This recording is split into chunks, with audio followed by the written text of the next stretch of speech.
Falar sobre alimentação é como abrir uma janela com vista panorâmica para a nossa própria história, tanto de sujeito quanto de sociedade.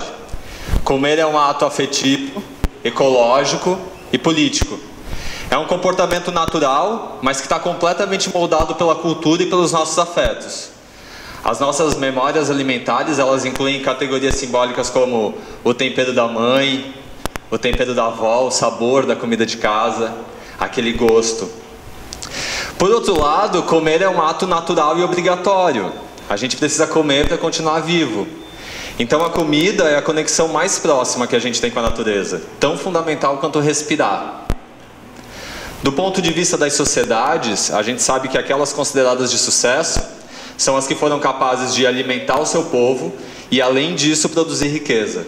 O território brasileiro ele foi descoberto no momento da história em que a gente buscava pelas especiarias, pelos temperos nas Índias. E, além disso, boa parte da nossa história como colônia está relacionada à cana-de-açúcar, ao café, ao cacau. Então a gente já pode afirmar com certeza que o planeta hoje é formado por uma legião de famintos. Só que uns muito mais famintos que os outros. Segundo a ONU, são 824 milhões de pessoas em situação de fome no mundo. Só no Brasil são 5,4 milhões. Um planeta de famintos que vive um momento da história em que o agravamento de conflitos civis e a ascensão de governos autoritários literalmente esvaziam o prato de quem tem fome. Não falta comida no mundo. Muito pelo contrário, a gente hoje produz mais do que precisa. O que falta é acesso ao alimento produzido. 1/3 de tudo que a gente produz é desperdiçado. 30% de todo o alimento produzido no planeta vai para o lixo. E junto com esse alimento vai também a água, o solo e o combustível que foi utilizado tanto para produzir quanto para transportar. E aí essa bagunça em que a comida vai para o lixo, mas não chega no prato de quem tem fome, nos coloca diante de uma pergunta que é fundamental. Ou seja, como que a gente vai fazer para comer no futuro? E em decorrência disso, a gente se pergunta, qual o meu papel como cozinheiro, como restaurante, como cidadão nesse cenário? Será que a gente precisa de novas categorias alimentares, como as farinhas de insetos? Será que algum dia comida de verdade vai ser direito de todos ou vai continuar sendo privilégio de gente como a gente que tem grana para isso? A questão da alimentação no planeta está completamente relacionada ao fato da gente não se relacionar. A gente precisa olhar para a nossa comida. Porque quando a gente olha, a gente percebe que o modelo de produção hegemônico no momento, ou seja, a monocultura controlada por megacorporações que controlam não só a terra, mas também a venda da semente, do fertilizante e do agrotóxico, esse modelo já parte de um princípio de desperdício, que é a perda da biodiversidade das riquezas da água e do solo. Quanta riqueza a gente já queimou em nome da soja? Estou falando da fauna, da flora, das plantas alimentícias não convencionais, daquelas com propriedades terapêuticas, dos territórios de comunidades tradicionais e indígenas. No meio da cadeia, os centros de distribuição de alimentos, CEASAs, encaminham para o lixo todos os dias toneladas de alimentos com capacidade de alimentar. São os feinhos e machucadinhos, que já não estão mais aptos para o comércio. É claro que a gente pode criar alternativas e seguir vários exemplos aí, criando banco de alimentos para redistribuição. Mas tem uma pergunta anterior, que é, por que a gente produz tanto excedente? Como consumidores, a gente relaciona o tempo inteiro comida e excesso. Do campo às mesas, a gente celebra a fartura. É melhor sobrar do que faltar. E aí a gente se pergunta de onde vem essa fantasmática. Qual foi a última vez que faltou? Em datas comemorativas, por exemplo, a gente produz muito mais comida do que precisa. Agora no Natal, a gente vai comer até doer a barriga e vai sobrar comida que quase alcançou o Ano Novo. E essa ética com o alimento se repete cotidianamente. Em geral, nós não planejamos as nossas compras, a gente compra mais do que precisa. O critério para definir se você vai levar um ingrediente para casa é o saldo bancário e não o impacto que ele gerou no planeta. E com relativa tranquilidade a gente aceita o fato de que a comida estrague ali, seja o restinho de comida que ficou no fundo da geladeira ou aquele legume e fruta que você comprou e não sabe usar. E aí a gente precisa fazer um raciocínio que a gente esquece, que é assim: o custo desse desperdício, desses 30%, já está incluso no preço que você paga. Mas me parece óbvio que a indústria tenha um interesse em diminuir esse desperdício dentro da própria cadeia. O que para mim ainda não é tão óbvio é que a gente tem esse mesmo cuidado dentro de casa. E aí eu me pergunto por que a gente trata comida desse jeito. Dia após dia a gente está perdendo a nossa autonomia culinária, que é exatamente a capacidade de reconhecer e produzir a própria comida. Então a gente já está muito distante da terra e não sabe praticamente nada sobre o plantio. E o próximo passo é o distanciamento da cozinha. O problema é que esse distanciamento traz uma perda muito importante, que é a da sabedoria popular, emancipatória, o conhecimento das nossas avós. Esse conhecimento de quem sabia sair do leite e chegar no queijo, passando pelas natas, pela manteiga e todos os outros derivados. A sabedoria de quem usava o ingrediente dos pés à cabeça, porque sabia exatamente quanto que custou produzir aquele alimento e quais todos os processos que ele passou antes de chegar no fogão. A gente precisa se relacionar com a comida e lembrar que ela vem da terra e de graça. Porque quando a gente esquece isso, a gente vai se tornando cada vez mais dependente da indústria, que ao decidir o que vai produzir numa determinada região do planeta, decide também o que a gente vai comer.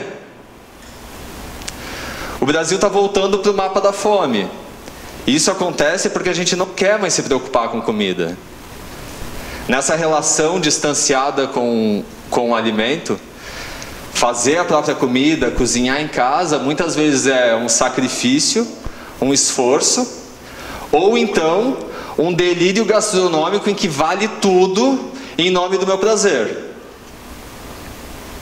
Tem uma frase que eu escuto com muita frequência, que é quase anedótica, que é assim: nossa, você é cozinheiro? Eu não sei nem fritar um ovo. E é realmente muito comum isso, mas além de ser uma sentença, ele também é uma denúncia do quanto a gente acha que está tudo bem delegar para outras pessoas, ou até para o maquinário industrial, a produção da nossa comida. A gente não quer mais se incomodar com isso.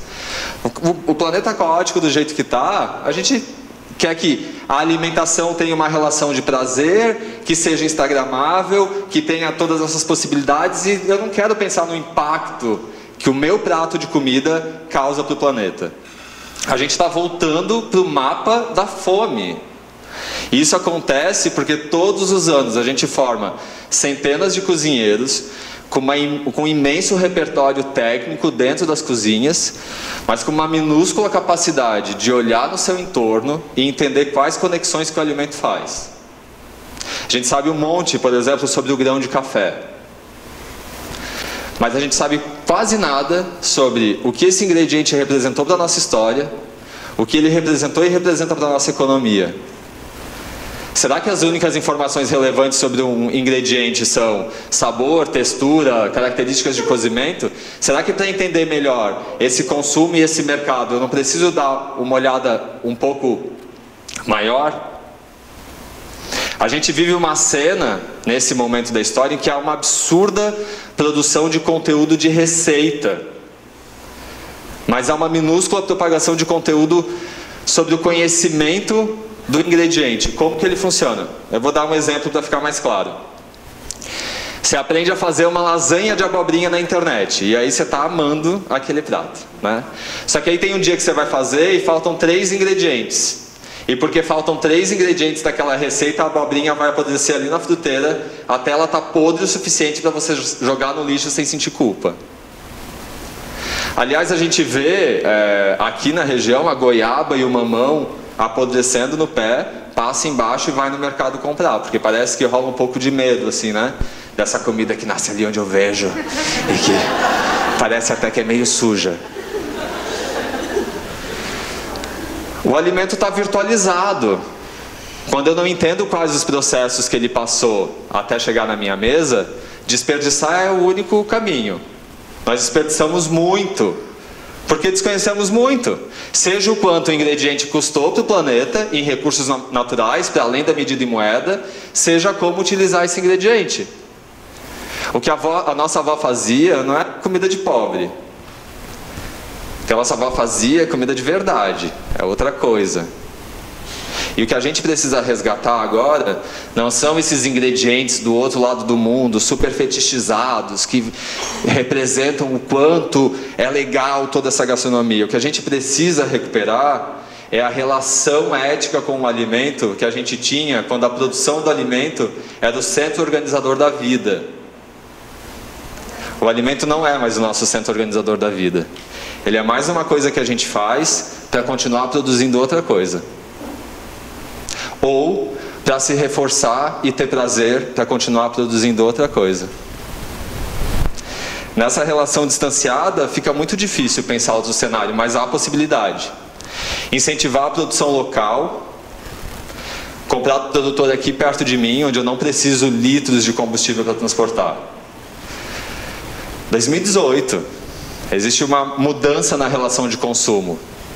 Eu preciso me relacionar com a comida, com quem produz, com quem fornece, com quem enfrenta os mesmos dilemas que eu enfrento. Eu costumo dizer que não há sustentabilidade sem relação. Não adianta ficar sentadinho esperando o momento que a sustentabilidade vai chegar, porque não vai rolar. Para que ela aconteça, a gente precisa se relacionar com o problema. A gente precisa lembrar que a comida vem da terra e de graça. E que nós nos alimentamos dos produtos da terra. E que quando a gente tira algo da prateleira do supermercado, a gente está demandando que uma nova produção seja feita. E que com isso novos recursos sejam utilizados. A boa notícia é que por mais caótico que o mundo esteja, quando a gente muda o nosso padrão de consumo alimentar, a gente para de incentivar práticas predatórias e desmatamento. Ou seja, a fome no mundo tem tudo a ver com a gente. Porque a gente tem uma posição de influência nessa cadeia. A comida é feita para quem consome a comida. Então, no final das contas, a nossa lista de compras, ela funciona exatamente como um título de eleitor. Ela é um voto cotidiano que afirma qual é o modelo de sociedade que você apoia. Obrigado.